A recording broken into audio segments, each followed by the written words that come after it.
Good morning. स्वागत है आपके अपने यूट्यूब चैनल चंदन शर्मा सर में। तो जैसा कि आप सबको पता है कि आज अयोध्या में भगवान श्री राम जी के मंदिर का शिलान्यास होना है दोपहर 12 बजे।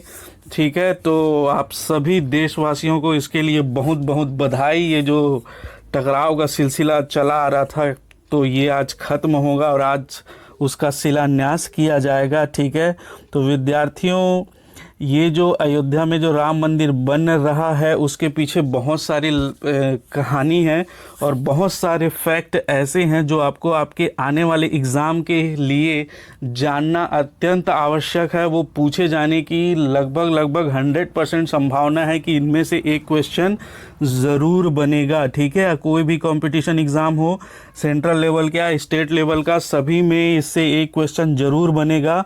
तो आप लोग पूरा वीडियो देखिए, उत्साह से भरे हैं मुझे पता है, लेकिन आपको पढ़ना भी ज़रूरी है और जानकारी भी रखना ज़रूरी है। ठीक है, तो आज हम लोग इसी से जो सारे संबंधित तथ्य हैं, कलेक्शन है, वो मैं आपके लिए लेकर आया हूँ।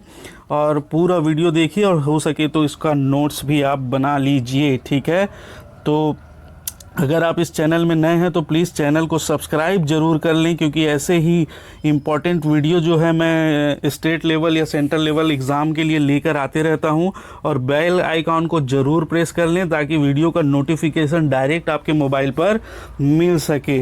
और ये हमारा टेलीग्राम लिंक है, नीचे डिस्क्रिप्शन बॉक्स में दिया हुआ है, तो यहाँ भी आप जाकर ज्वाइन कर सकते हैं टेलीग्राम लिंक को। और यहाँ से पुराने वीडियो के लिंक और PDF दोनों आपको प्राप्त हो जाएंगे। इससे भी कई सारे वीडियोस मैंने हिंदी ग्रामर, छत्तीसगढ़ी ग्रामर और इसके अलावा जो है छत्तीसगढ़ की जनजातियाँ और इतिहास का टेस्ट सीरीज़ भी अपलोड कर दिया है। तो वो वीडियो भी आप जाकर डिस्क्रिप्शन बॉक्स में लिंक दिया हुआ है, तो वहाँ से देख सकते हैं। ठीक है, तो चलिए दोस्तों, आज का हम लोग क्लास है वो स्टार्ट करते हैं। तो आज दोस्तों अयोध्या में श्री राम जी के मंदिर का शिलान्यास होना है। और ये जो शिलान्यास हो रहा है वो बहुत समय बाद हो रहा है। इसमें कई सारे केसेस हुए थे और उसके परिणाम भी अलग थे। समझौते का जो है वो प्रयास किया गया था, लेकिन वो भी नहीं हो पाया था। और अंततः सुप्रीम कोर्ट ने 2019 में इसका जो है सॉल्यूशन निकाला और आदेश दिया कि यहाँ पर श्री रामचंद्र जी का मंदिर बनेगा। तो ये सब कहानियाँ क्या क्या थी, क्या क्या हुआ, तो ये सारा मैं आपको बता देता हूँ। आप लोग नोट्स बनाते रहिए। ठीक है, तो सबसे पहले जानते हैं कि यहाँ पर जो है विवाद किस चीज़ का था। तो यहाँ पर बाबरी मस्जिद का निर्माण जो हुआ था वो 1527 कहीं पर दिया है, 1528 ईस्वी में हुआ था। इसका निर्माण जो है बाबर के गवर्नर मीर बाकी ताशकंदी ने करवाया था। ठीक है, इसका निर्माण किसने करवाया था? गवर्नर मीर बाकी ताशकंदी ने इसका निर्माण जो है वो करवाया था। ठीक है, आप लोग ध्यान रखिएगा इसको। तो यहाँ पर जो निर्माण हुआ था इसके हिसाब से इन लोगों ने करवाया था, लेकिन यहाँ पर पहले से ही जो मंदिर था भगवान श्री रामचंद्र जी का, तो जो भक्त थे उनका मानना है क्या फैक्ट उसके सामने आ चुके हैं। वहाँ पर श्री राम जी के मंदिर होने का अस्तित्व या प्रमाण जो है वो मिला है। और उसी को तोड़कर इसके मीर बाकी ने जो है बाबर को खुश करने के लिए जो है मस्जिद का निर्माण करवाया और उसे बाबरी मस्जिद नाम दिया था। ठीक है, अब यहाँ पर आप सबको जो विवाद, जो कहानी है, मैं डिटेल में उसके नहीं जाऊँगा क्योंकि आप वो बहुत ज़्यादा लंबा हो जाएगा। आपको उतने फैक्ट जानने हैं जो आपके एग्ज़ाम में पूछे जा सकते हैं। उसके बाद जो है वहाँ पर मस्जिद का निर्माण हो गया था, आप लोग को पता ही है। और वहाँ पर विरोध निरंतर चलते रहा अयोध्या में। और उसी सिलसिले में 6 दिसंबर सन 1992 को वहाँ पर लाखों सेवक इकट्ठे हुए थे, बहुत सारे तादाद में थे। वहाँ पर पूजा अर्चना करने और सेवा करने के लिए वहाँ पर इकट्ठे हुए। और उसी भीड़ ने, कार सेवकों की भीड़ थी वहाँ पर, उसी भीड़ ने जो है वो बाबरी मस्जिद को ढहा दिया था। कब? 6 दिसंबर 1992 को। ठीक है, और इसी से फिर हिंदू और मुस्लिम दोनों पक्षों में जो है वो गहरा विवाद हो गया। आप सबको पता ही होगा, फिर वो बहुत सारा सिलसिला चला केसेस का। ठीक है, तो हम लोग आगे देखते हैं इसको। उसके बाद जो है ये केस किया गया किसके द्वारा? रामलला विराजमान के द्वारा केस किया गया और बहुत सारे सुन्नी वक्फ बोर्ड के द्वारा केस किया गया। तो ये केसेस बहुत सारे हुए, लेकिन इम्पॉर्टेंट केसेस जो हैं वो जिसमें फैसले आए थे मैं उनको आपको बताऊंगा। सबसे पहले ध्यान रखिएगा, इसमें कोर्ट ने जो है वो मध्यस्थता की भी कोशिश की थी। हिंदू मुस्लिम के बीच तकरार हो गया था। तो सबसे पहले 2010 में इलाहाबाद कोर्ट ने 3 जजों की बेंच थी, वो उसने जो है वो 2010 में मध्यस्थता की कोशिश की, लेकिन वो क्या रही, नाकाम रही। दोनों में सुलह नहीं करवा पाए, ठीक है। उसके बाद देखें तो 2017 में सुप्रीम कोर्ट ने जो है वो मध्यस्थता की कोशिश की।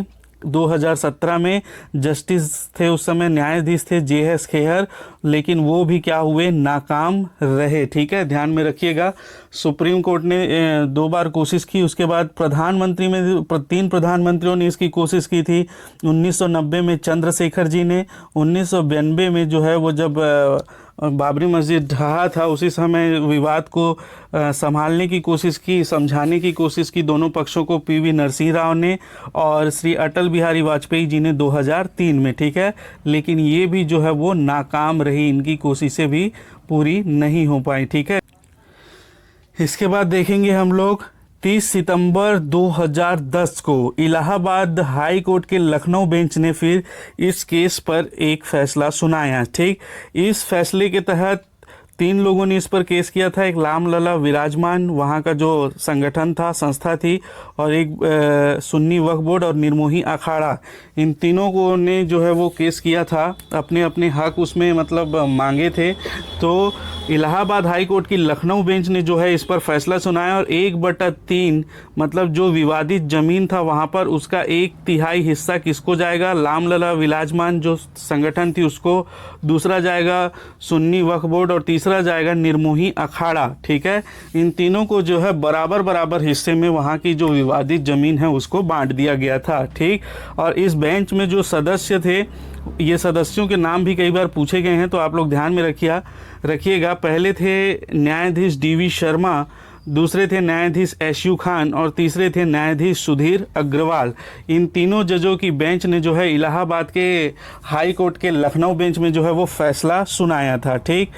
इसके बाद देखें 9 मार्च सन 2019, ये जो पिछले साल की बात है, आप लोग सभी जो है इस पर नज़र बनाए हुए थे, आप लोग को याद होगा, ठीक है।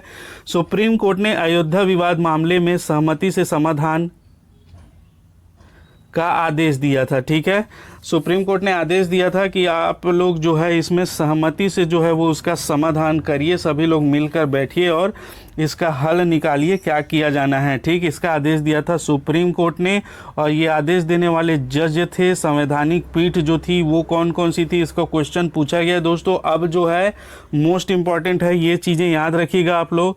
प्रधान न्यायाधीश उस समय मुख्य न्यायाधीश थे Ranjan Gogoi, justice SA Bobde, Sharad Arvind Bobde, justice DY Chandrachud, justice Ashok Bhushan और जस्टिस अब्दुल नजीर। इन 5 जजों की बेंच बैठी थी और इसने जो है वो फैसला किया कि जो इलाहाबाद हाई कोर्ट का फैसला आया उसके ऊपर फिर से इन्होंने सुप्रीम कोर्ट में तीनों लोगों ने अपने अपने पूरे हक के लिए केस किया था।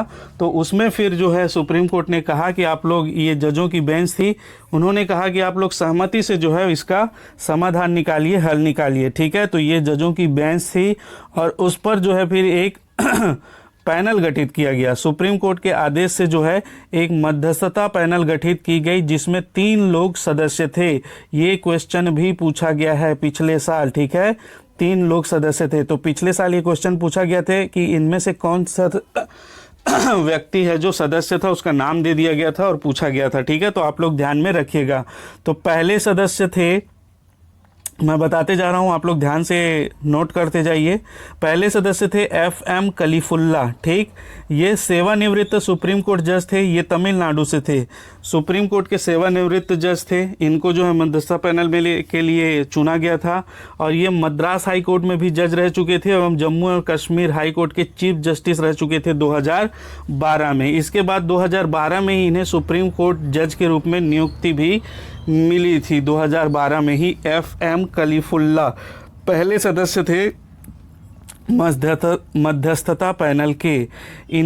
ये इसलिए फेमस थे, क्योंकि इन्होंने विश्वविद्यालय में वैदिक ज्योतिष को बतौर कोर्स शामिल करने के पक्ष में फैसला सुनाया था। ठीक है, तो इसको भी चाहो तो आप ध्यान में रख सकते हो। दूसरे सदस्य थे श्री राम पांचू। श्री राम पांचू जी थे असम व नागालैंड के बीच 500 वर्ग किलोमीटर की विवाद को सुलझाने के लिए मध्यस्थ नियुक्त किए गए थे।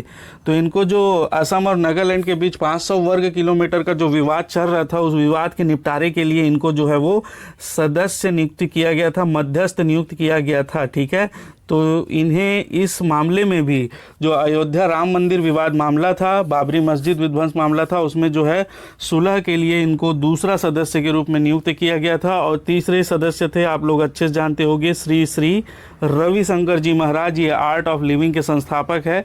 ये 3 सदस्य, पहले थे FM कलीफुल्ला, दूसरे थे श्री राम पांचू और तीसरे थे श्री श्री रविशंकर जी। ठीक है, लेकिन इनका जो सुलह कराने का जो नतीजा था वो भी क्या हो गया, विफल हो गया। वे भी नाकाम रहे, ये भी क्या है, सुलह नहीं करवा पाए। ठीक है, अब सुलह नहीं हुई तो फिर से ये मामला कहाँ आ गया, सुप्रीम कोर्ट में आ गया। कहाँ पर आ गया, सुप्रीम कोर्ट में मामला आया और सुप्रीम कोर्ट ने फिर इसमें लगातार सुनवाई करी उस समय।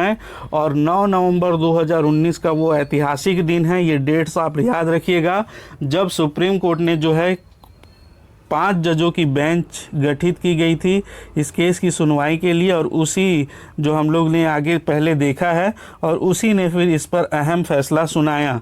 तो आप लोग इन 5 जजों में से कम 5 जजों के नाम और जो मुख्य न्यायाधीश थे और जिन्होंने फैसला सुनाया, उन सभी के नाम और उनकी जो डिटेल्स है आप लोग को याद रखने के लिए बहुत ज़्यादा इम्पॉर्टेंट है, बहुत ज़्यादा ज़रूरत है।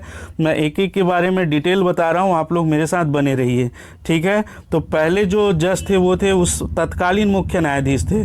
उस समय जो मुख्य न्यायाधीश थे, चीफ जस्टिस ऑफ इंडिया, वो थे रंजन गोगोई जी। इनकी अध्यक्षता में जो है वो पैनल गठित की गई थी। ठीक है, तो उनके बारे में जान लेते हैं। वे पंजाब और हरियाणा उच्च न्यायालय के मुख्य न्यायाधीश थे। पहले तो ये याद रखिएगा कौन कौन से न्यायालय में ये अपनी सेवाएं दे चुके हैं। इसके बाद देखें तो ये 2012 से भारत के उच्चतम न्यायालय में न्यायाधीश रह चुके हैं। 2012 से ये सुप्रीम कोर्ट में थे। उसके बाद रंजन गोगोई ने 3 अक्टूबर 2018 को भारत के 46वें मुख्य न्यायाधीश के रूप में शपथ लिया। तो रंजन गोगोई कौन से नंबर के न्यायाधीश थे, 46वें। ये क्वेश्चन पूछा जा सकता है कि किस नंबर के न्यायाधीश ने जो है रंजन गोगोई, या तो रंजन गोगोई न्यायाधीश ने जो अयोध्या राम मंदिर विवाद मामले में फैसला दिया था वो कौन से नंबर के चीफ जस्टिस थे। ठीक है, तो ये पूछा जा सकता है, ध्यान रखिएगा 46वें नंबर के चीफ जस्टिस थे। उनके पिता थे केशव चंद्र गोगोई, 1982 में असम राज्य के मुख्यमंत्री थे। तो आजकल जो है रिलेटेड क्वेश्चन भी पूछ रहा है दोस्तों। ठीक है, रिलेट करके उसके आजू बाजू से भी क्वेश्चन पूछे जा रहे हैं, तो आप याद रखिएगा उनके पिता असम राज्य में मुख्यमंत्री रह चुके हैं, किसके, रंजन गोगोई जी के। ठीक है, और रंजन गोगोई जी जो है वो वर्तमान में राज्यसभा सांसद हैं। 18 या 19 मार्च को इन्होंने जो है वो शपथ ली थी। ये राष्ट्रपति द्वारा नामित जो है वो राज्यसभा सांसद हैं। ठीक है, तो ये ध्यान में रखिएगा। ये भी पूछा जा सकता है कि वो वर्तमान में कौन से जज हैं जो राज्यसभा मुख्य न्यायाधीश हैं जो राज्यसभा सांसद हैं। तो ये भी क्वेश्चन इंपॉर्टेंट है। ठीक है, ध्यान में रखिएगा। नेक्स्ट देखें, जो सेकंड नंबर के जज थे वो थे न्यायाधीश S.A. बोबडे। ठीक, उस समय ये उच्चतम न्यायालय के न्यायाधीश थे। वर्तमान में ये मुख्य न्यायाधीश हैं दोस्तों। वर्तमान में हमारे मुख्य न्यायाधीश हैं कौन, न्यायाधीश S.A. शरद अरविंद बोबडे इनका पूरा नाम है। ये हमारे वर्तमान में मुख्य न्यायाधीश, इसलिए भी ये इंपॉर्टेंट हो जाते हैं। ठीक है, इनका जन्म जो हुआ था 24 अप्रैल 1956 में महाराष्ट्र के नागपुर में हुआ था। ठीक है, ध्यान रखिएगा कहाँ पर, महाराष्ट्र के नागपुर में 24 अप्रैल 1956 में इसका जन्म हुआ था। और इन्होंने मुंबई उच्च न्यायालय की नागपुर पीठ में 21 साल तक अपनी सेवाएं दी। वे वर्ष 1998 में, सॉरी ये प्रिंटिंग मिस्टेक है, इसको ध्यान में रखिएगा, इसको काट दीजिएगा। 21 साल तक इन्होंने मुंबई हाई कोर्ट में सेवाएं दी। इसके बाद ये अक्टूबर 2012 को वे मध्य प्रदेश उच्च न्यायालय के मुख्य न्यायाधीश बने। ठीक है, कब, 2012 को मध्य प्रदेश हाई कोर्ट के ये मुख्य न्यायाधीश बने। इसके बाद जो है 12 अप्रैल 2013 को 12 अप्रैल 2013 को उनकी पदोन्नति सर्वोच्च न्यायालय के न्यायमूर्ति के रूप में हुई। मतलब ये सुप्रीम कोर्ट में जज बन गए थे कब? 2013 को। ठीक है, सुप्रीम कोर्ट में जज बने थे 2013 को और 18 नवंबर 2019 को उच्चतम न्यायालय के मुख्य न्यायाधीश के रूप में शपथ ली। जब हमारे जो रंजन गोगोई जी जो मुख्य न्यायाधीश थे वो नवंबर में रिटायर्ड हुए, तो उनके सिटिंग जज जो थे टॉप ऑर्डर में पहले स्थान पर जो थे वो S.A. बोबड़े जी थे और उन्होंने 18 नवंबर को जो है वो शपथ ली मुख्य न्यायाधीश की। ठीक है, तो ये सारी चीज़ें हैं, कम से कम 2 के डिटेल्स आपको याद रखने हैं कि एक हमारे सिटिंग चीफ जस्टिस हैं और दूसरे जो ऑर्डर दिए थे वो भी सिटिंग चीफ जस्टिस थे, तत्कालीन थे, वो उस समय थे। तो उन दोनों के बारे में आपको ये सारी चीज़ें याद रखनी हैं। इसके अलावा इनके अलावा जो पैनल में थे, तीसरे नंबर में वो है अशोक भूषण जी, न्यायाधीश अशोक भूषण जी। चौथे नंबर पे थे न्यायाधीश D.Y. चंद्रचूड़ और 5वें नंबर पे थे न्यायाधीश S. अब्दुल नज़ीर। तो ये 5 लोगों की पीठ गठित हुई थी इस केस की सुनवाई के लिए और इन्होंने जो कई सालों से जो बाबरी मस्जिद विध्वंस और राम मंदिर अयोध्या विवाद जो चला आ रहा था उस पर ऐतिहासिक फैसला सुनाया गया 9 नवंबर 2019 को। यही वो ऐतिहासिक दिन था और फैसले में कहा गया कि जो राम मंदिर का विवादित ज़मीन है वो जो है वो राम मंदिर ट्रस्ट को, जो रामलला विराजमान ट्रस्ट को दिया जाए और इसके अलावा कुछ भूमि जो है वो निर्मोही अखाड़ा को दिया गया और इस विवादित भूमि से जस्ट डबल लगभग 5 एकड़ की ज़मीन जो है वो सुन्नी वक्फ बोर्ड को मस्जिद बनाने के लिए दी गई और इसका समाधान जो किया गया और सभी लोगों ने इसका स्वागत किया। ठीक है, तो ये सारी चीज़ें दोस्तों ये आपके एग्ज़ाम पॉइंट ऑफ व्यू से बहुत ज़्यादा इम्पॉर्टेंट है, तो इसको आप अच्छे से अध्ययन कर लीजिएगा। ठीक है, और वीडियो अगर पसंद आया हो तो प्लीज़ इसको लाइक कर दें, शेयर कर दें और जितने भी आपके पास स्टडी व्हाट्सएप ग्रुप होंगे उसमें शेयर कर दें और चैनल को सब्सक्राइब ज़रूर कर लें। ठीक है, धन्यवाद दोस्तों।